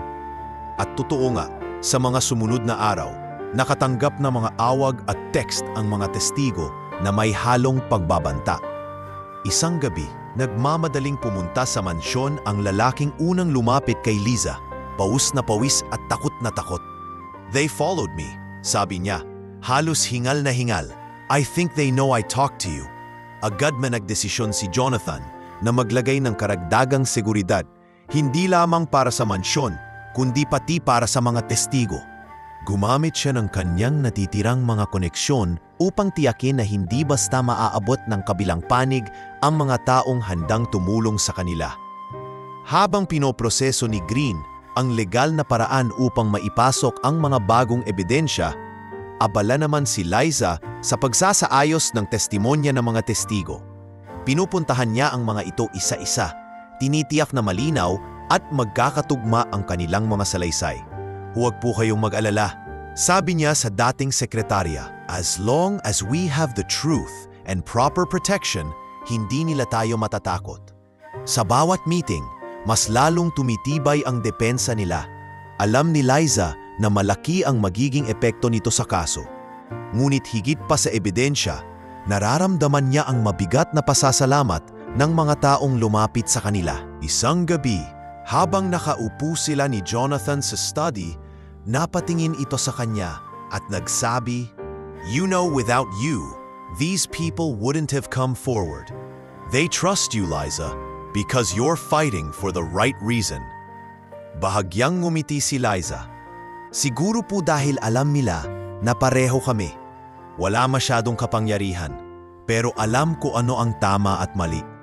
Habang papalapit ang susunod na hearing, handa na silang ilatag ang bagong ebidensya. Ngunit alam nilang hindi magiging madali ang pagtanggap nito sa korte. Kailangan nilang tiyakin na protektado ang mga testigo at hindi madidiskarilang plano. At sa mga mata ni Liza, malinaw na ang laban na ito ay hindi na lamang para sa pangalan ni Jonathan, kundi para rin sa mga taong matagal nang tinatago ng takot ang katotohanan. Hindi nagtagal pagkatapos nilang makuha ang mga bagong ebidensya mula sa mga dating empleyado ng kumpanya, nagsimulang dumilim ang paligid ng laban. Mula sa simpleng pangangalap ng impormasyon, biglang lumipat sa mas mapanganib na teritoryo ang sitwasyon. Isang gabi, habang pauwi si Liza galing sa isang meeting kasama ang isa sa mga testigo, napansin niyang parang may sumusunod sa kanyang kotse. Isang itim na SUV na hindi niya kilala ang laging nasa likuran niya. Kahit ilang beses na siyang lumiko sa ibang kalsada, pinilit niyang huwag kabahan at nagpatuloy sa pagmamaneho patungo sa mansyon. Nang makapasok na siya sa loob, bumuntong hininga siya at agad na isinara ang gate. Ngunit hindi nawala sa isip niya ang itsura ng sasakyan at kung paano ito umalis ng dahan-dahan, para bang sinisigurado lang na ligtas na siya bago umalis. Kinabukasan, mas malinaw na ang mensahe ng panganib. Habang nag-aayos ng gamit sa garahe, nilapitan siya ni Carlo na halatang nag-aalala. "Liza, nakita mo ba to?" Ipinakita niya ang ilalim ng kotse ni Liza kung saan makikita ang putol na bahagi ng preno. "Kung ginamit mo to kaninang umaga, baka nadisgrasya ka na." Napaupo si Liza, nanlamig ang buong katawan. "Hindi pwedeng aksidente lang to," bulong niya. Tumango si Carlo, mabigat ang boses. "Sigurado akong may gustong magpadala ng mensahe. At malamang hindi lang ito tungkol sa iyo. Gusto nilang matakot ka at umatras sa kaso ni Sir Jonathan." Agad nilang ipinaalam ito kay Jonathan. Sa study, habang nakaupo siya sa harap ng mesa, seryoso ang kanyang mukha. "From now on, you'll have a driver and security detail. Hindi ka lalabas ng mag-isa, lalo na kung may meeting sa mga testigo." Mariin niyang utos. "Ayoko naman pong maging pabigat," sagot ni Liza. "It's not about that. This is about keeping you alive." Mabilis na tugon ni Jonathan. Bakas ang pag-aalala sa kanyang tinig. Ngunit hindi natapos noon ang pagbabanta. Ilang gabi matapos ang insidente sa preno, nakatanggap si Liza ng tawag mula sa hindi kilalang numero. Pagbukas niya ng linya, malamig na tinig ang sumalubong.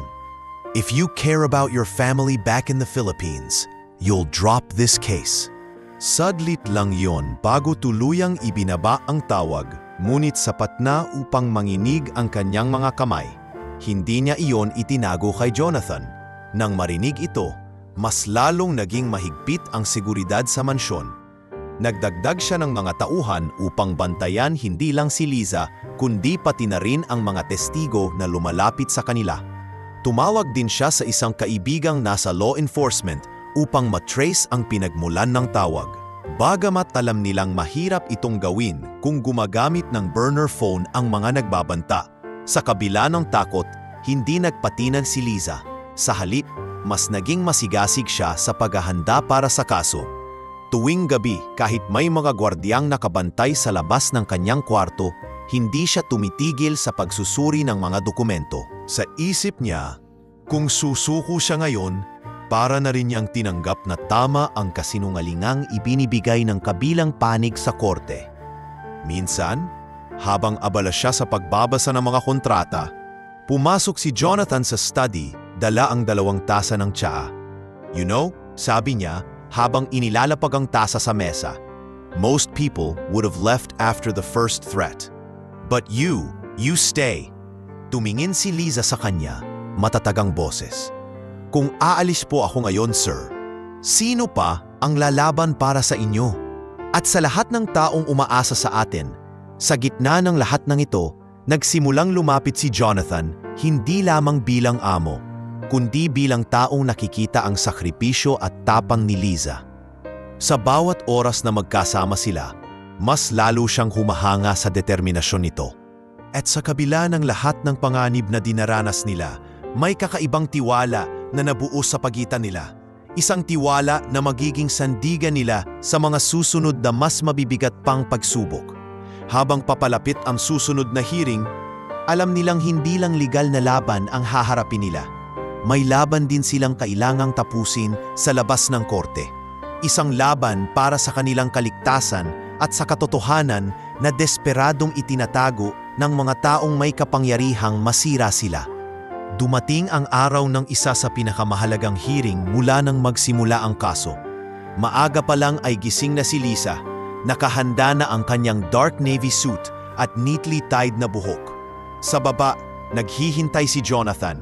Halata ang bigat ng araw sa kanyang mga mata, ngunit may bakas din ng kumpiyansa. "This is it, Liza," sabi niya habang binubuksan ang pinto ng sasakyan. "Today, we make our move." Sa pagdating nila sa korte, ramdam ni Liza ang kakaibang tensyon sa paligid. Mas marami ang media ngayon. Mas maraming taong nais masaksihan ang magiging takbo ng laban. Sa hallway, nakasalubong nila si Hargrove at ang CFO na testigo ng prosecution.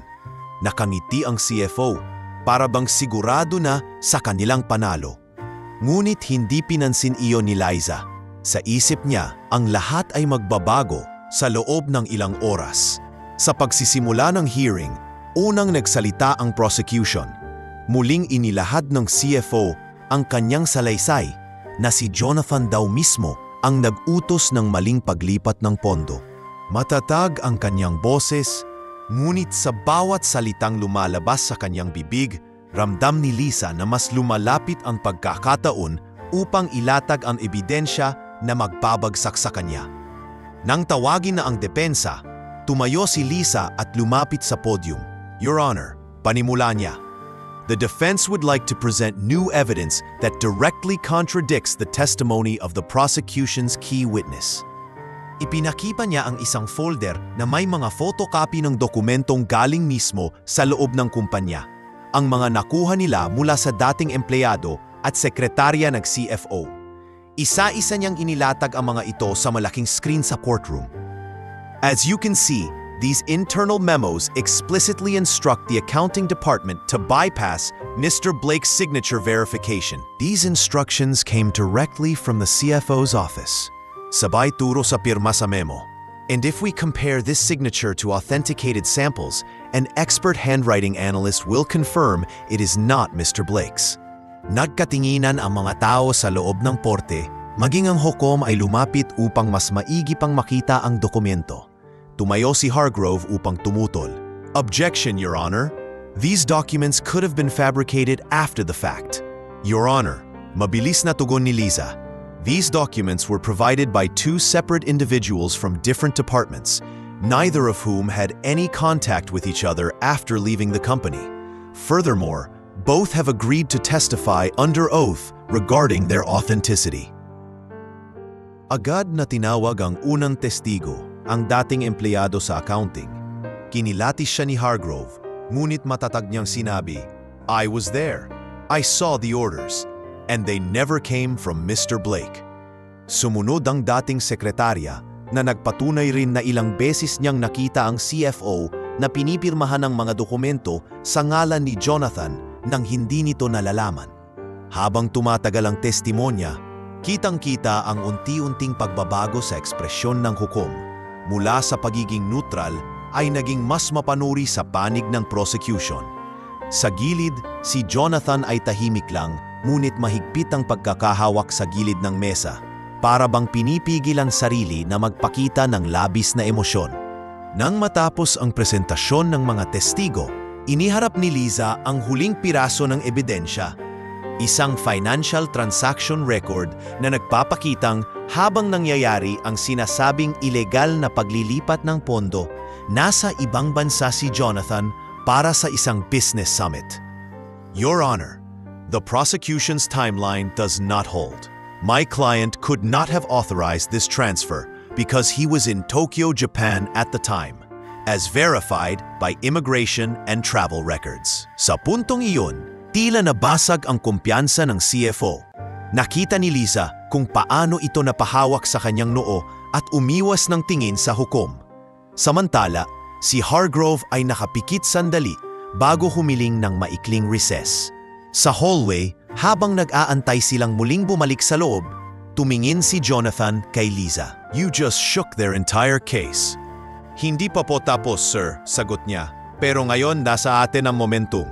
Pagbalik nila sa courtroom, mas maikli na ang naging closing remarks ng prosecution. Halatang nabawasan ang kumpiyansa. Nang ibigay ni Liza ang kanyang closing statement, diretso ang tingin niya sa hukom. Your Honor, this case is not about speculation. It is about facts, and the facts show that my client is innocent. Pagkatapos ng araw na iyon, lumabas sila ng korte na mas maaliwalas ang pakiramdam kaysa dati. Sa kabila ng patuloy na laban, alam nilang nakapaglatag sila ng matibay na pundasyon para sa pinal na tagumpay. Habang sumasakay sila sa kotse, tumingin si Jonathan sa kanya at nagsabing, "Whatever happens next, I'll never forget what you did in there today." Makalipas ang ilang linggo mula sa pagbubunyag sa korte, unti-unting nag-iba ang ihip ng hangin. Ang dating kumpiyansang ipinapakita ng prosecution ay napalitan ng pag-iingat.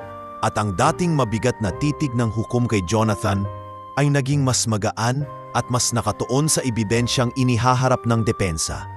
Sa bawat araw na lumilipas ng paglilitis, mas malinaw na lumalabas ang kabuuang larawan ng sabwatan sa loob ng kumpanya laban kay Jonathan.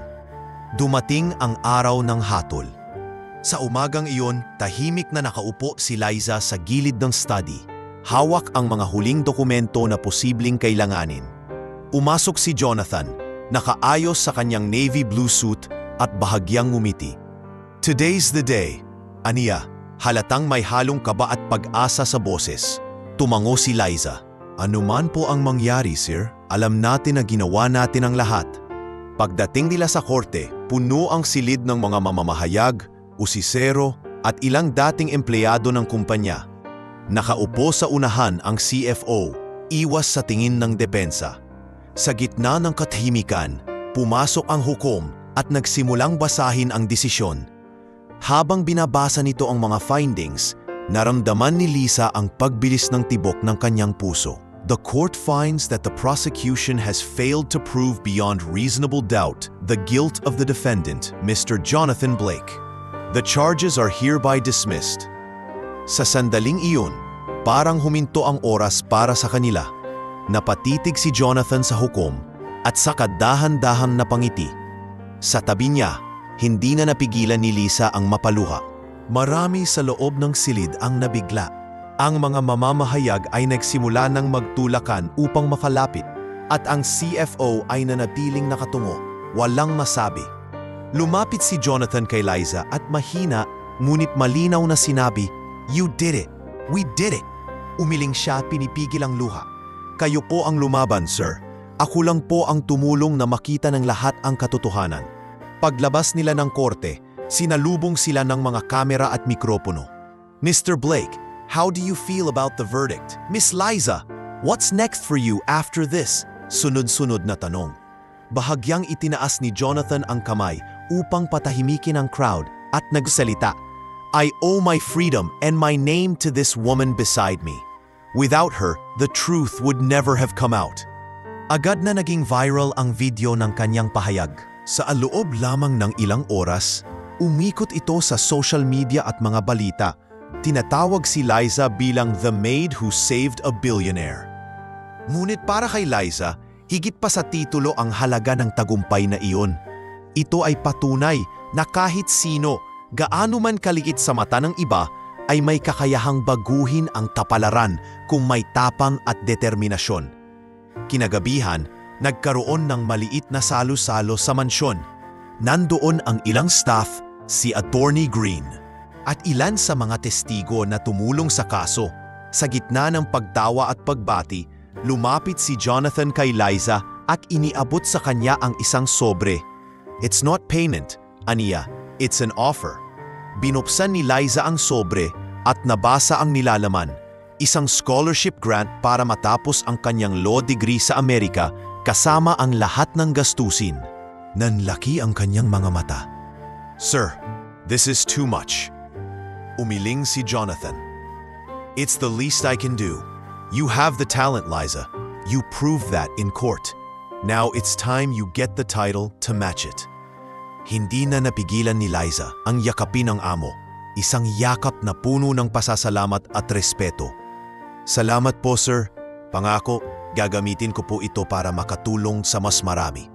Sa mga sumunod na araw, patuloy ang paglabas ng balita tungkol sa kaso at sa pagkakapanalo nila. Mula sa pagiging simpleng pangalan lamang sa payroll ng mansyon, naging simbolo si Liza ng determinasyon at katapangan. At habang siya ay nagsisimula na sa bagong yugto ng kanyang buhay, alam niyang ang araw na iyon sa korte ang magiging pundasyon ng lahat ng kanyang gagawin sa hinaharap. Sa huling gabing iyon, bago siya magsimula sa enrollment para sa law school, muling nagtagpo sila ni Jonathan sa study. Tahimik silang nagkape, parehong nakatanaw sa tanawin ng lungsod mula sa bintana. Liza, sabi ni Jonathan, this house has seen many people come and go. But you changed it. You changed me. Ngumiti si Liza, may bahagyang luha sa mata. At kayo po, sir, binago niyo rin ang buhay ko. Sa katahimikan ng gabing iyon, pareho nilang alam na ang laban ay tapos na. Ngunit ang kwento ay patuloy na magpapatuloy, hindi na sa korte, kundi sa mga bagong laban na haharapin nilang magkaibigan at magkaalyado sa totoong buhay.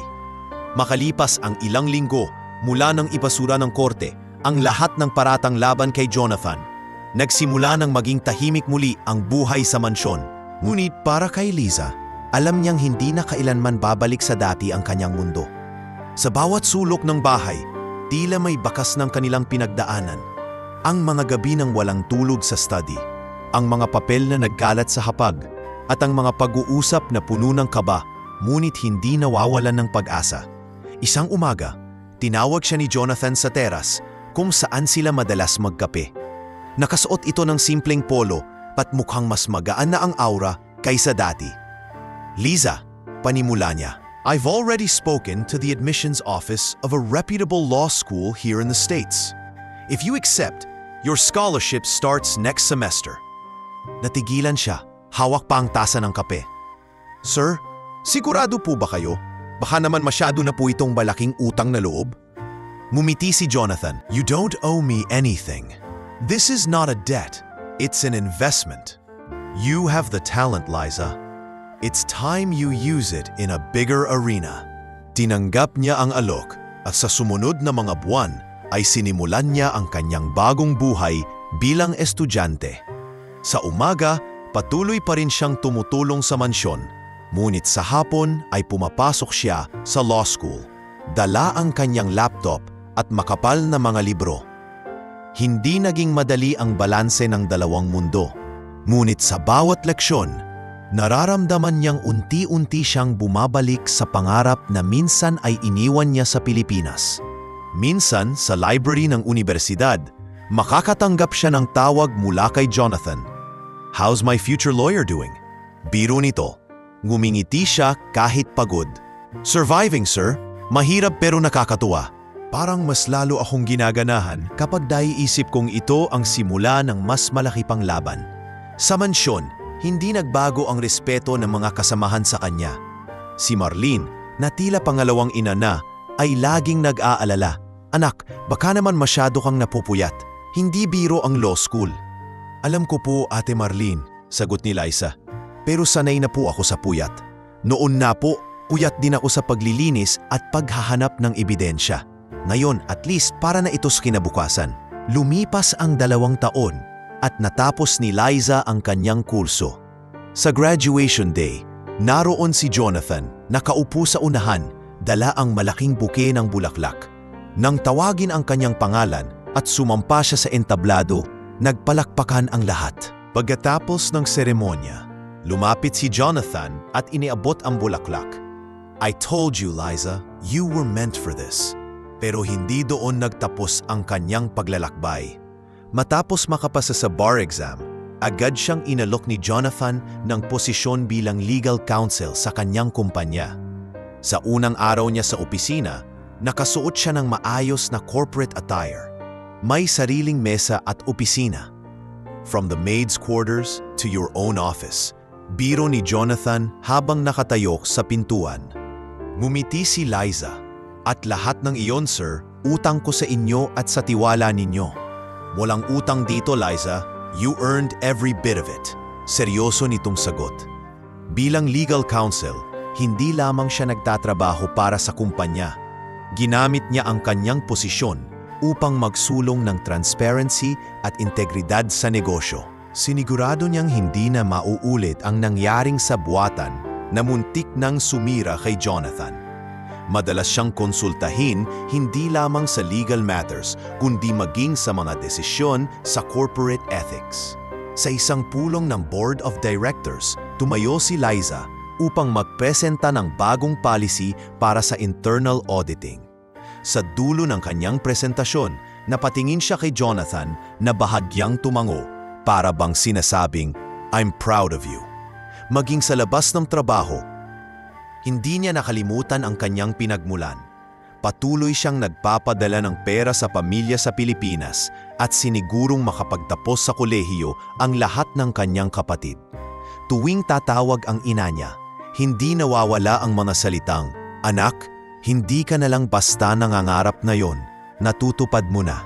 Isang gabi, matapos ang isang mahabang araw sa opisina, naabutan niya si Jonathan sa teras, parehong lugar kung saan niya unang tinanggap ang alok nito na mag-aral muli. Naupo siya sa tapat nito at nagsabi, "Sir, minsan iniisip ko, kung hindi ako napalpad sa mansyon na ito, kung hindi nangyari ang lahat ng iyon, baka ibang-iba ang buhay ko ngayon." Tumingin si Jonathan sa kanya. Seryoso, ngunit may ngiti sa labi. Life has a way of bringing the right people together at the right time. And Liza, I'm glad life brought you here. Sa gabing iyon, habang pinagmamasdan nila ang mga ilaw ng lungsod, pareho nilang alam na ang kwento nila ay hindi lamang tungkol sa isang kaso na kanilang napagtagumpayan. Ito ay kwento ng pagtitiwala, ng pagbabalik sa pangarap, at ng pagbubukas ng pinto sa mas maliwanag na kinabukasan. Makalipas ang ilang buwan mula nang maging opisyal na legal counsel si Liza sa kumpanya ni Jonathan, nagsimula na rin siyang mag-isip kung paano niya magagamit ang kanyang bagong kakayahan at posisyon para makatulong sa mas marami pang tao. Hindi siya nakontento na nasa opisina lamang at lumulutas ng mga internal legal concerns ng kumpanya. Sa bawat kasong dumarating sa kanya na may kinalaman sa mga empleyado o mga kontratista, napapansin niyang maraming tao ang nawawalan ng laban dahil wala silang sapat na kaalaman at kakayahang kumuha ng abogado. Isang gabi, habang nasa conference room sila ni Jonathan, matapos ang isang mahabang pulong, binuksan niya ang kanyang ideya. "Sir, naisip ko lang, kung noong panahon na yon walang tumulong sa inyo, baka iba na po ang kwento ninyo ngayon. Marami pong tao ang nasa ganong sitwasyon, lalo na mga immigrant na biktima ng maling akusasyon o pang-aabuso sa trabaho." Tumingin si Jonathan sa kanya, interesado. "What are you proposing, Liza?" Gumuhit ang maliit na ngiti sa labi niya. "A foundation, one that offers legal aid to immigrants and low-income workers. Libre ang serbisyo, funded by donations, and of course, by us." Hindi na nagatubili si Jonathan. "I like it. Let's do it. I'll fund the initial operations. You lead it."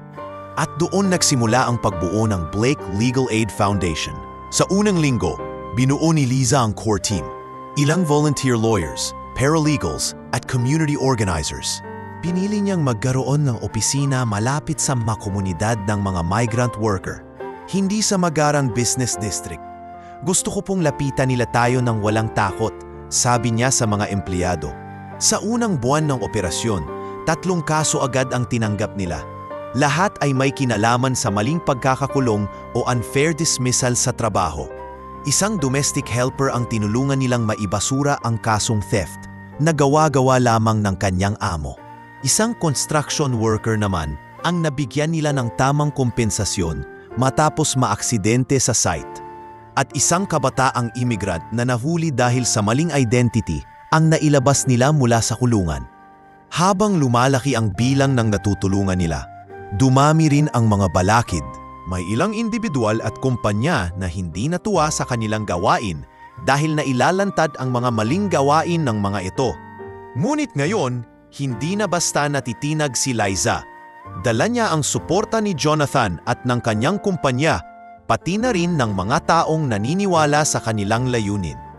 Isang hapon, matapos ang isang matagumpay na hearing para sa isang kasong labor dispute, nagpunta si Liza sa opisina ni Jonathan upang magbigay ng update. "Sir, panalo po ulit tayo. Nakuha natin ang back pay at damages para sa 3 manggagawa." Ngumiti si Jonathan at tumango. "That's good news. How's the team holding up?"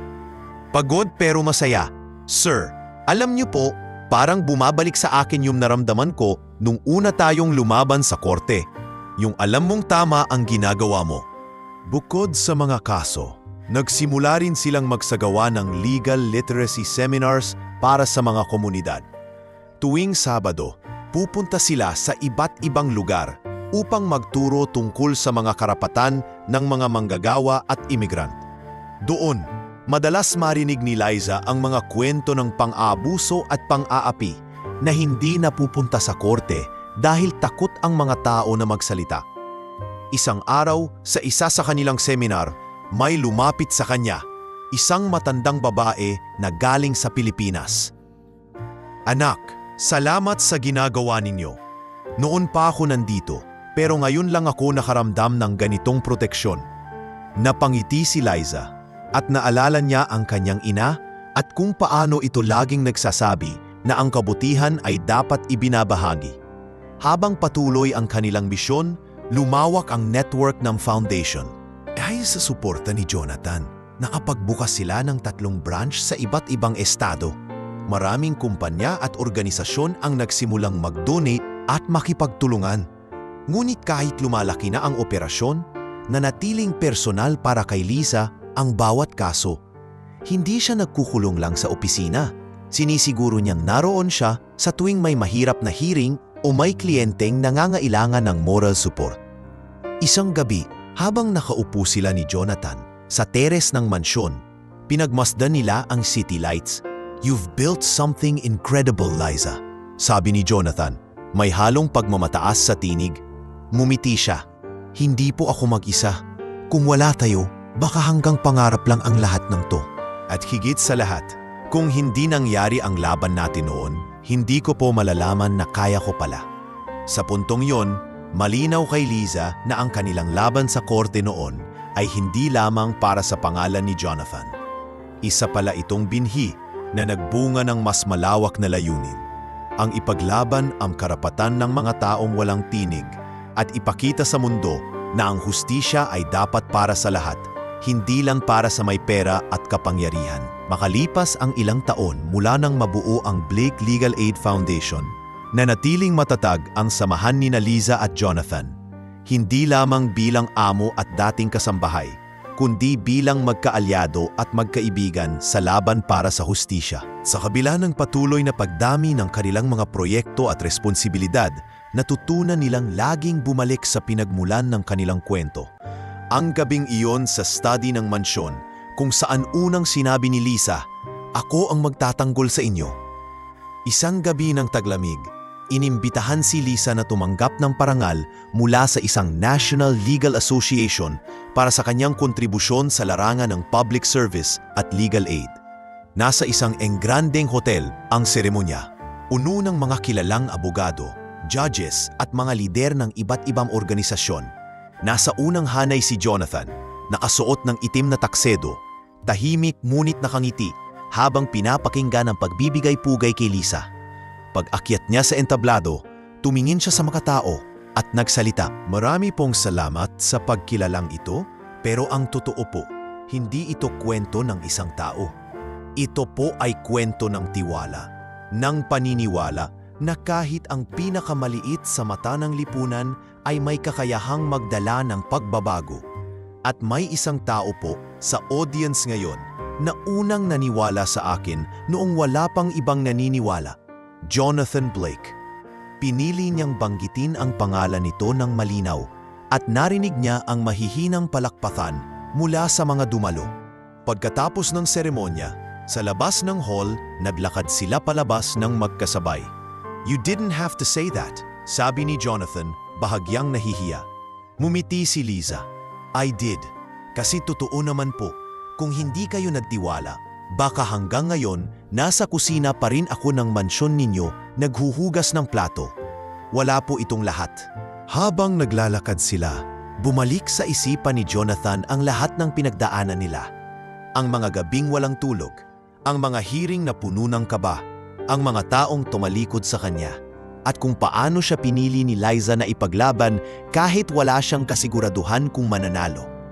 "You know," sabi niya, "I've been through a lot in business and in life, but nothing taught me more about trust than what we went through together."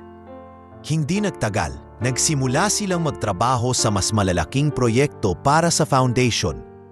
Kabilang dito ang pakikipag-ugnayan sa ilang state legislators upang maisulong ang batas na magpapalawak ng proteksyon sa mga manggagawa at immigrant. Sa mga pagpupulong, kitang-kita ang respeto sa pagitan nila. Si Jonathan ang kumakatawan sa pondo at impluensya, habang si Liza ang boses at mukha ng advokasya. Isang araw, sa gitna ng isang brainstorming session sa opisina ng foundation, sinabi ni Jonathan, "Liza, have you ever thought of running for public office? I think you'd make a great representative for these communities." Napatawa siya. "Sir, hindi ko po naisip yun. Mas komportable po ako sa korte kaysa sa politika." Ngunit seryoso si Jonathan. "Politics needs people like you, principled, fearless, and with a genuine heart for the people." Bagaman hindi pa siya handa sa ideyang iyon, naisip ni Liza na malay mo, darating ang araw. Sa ngayon, kontento siyang ipagpatuloy ang laban sa paraang alam niya, sa loob ng korte at sa pamamagitan ng edukasyon sa komunidad. Sa kabila ng kanilang abalang buhay, sinisiguro nilang may panahon pa rin silang magbalik tanaw. Minsan, sa teres ng mansyon, nakaupo sila habang umiinom ng tsaa. "Naalala niyo po, sir," sabi ni Liza, "yung gabi na sinabi kong ako ang magtatanggol sa inyo? Para po akong walang alam sa papasukin ko noon." Ngumiti si Jonathan, may halong biro at nostalgia. "And yet, you knew exactly what to do. You saw something no one else did, and you never gave up on me." Habang tinitingnan nila ang mga ilaw ng lungsod, alam nilang ang kanilang ugnayan ay higit pa sa kwento ng amo at kasambahay o abogado at kliyente. Isa itong patunay na ang tiwala, kapag binuo sa gitna ng pinakamalalaking pagsubok, ay nagiging pundasyon ng panghabang buhay na pagkakaibigan at respeto. At sa bawat bagong proyektong sinisimulan nila, dala nila ang alaala ng laban na yon, ang laban na nagturo sa kanila na kahit ang pinakamahirap na digmaan ay maaaring mapagtagumpayan kung may tapang, katotohanan at isang taong handang maniwala sa iyo hanggang dulo.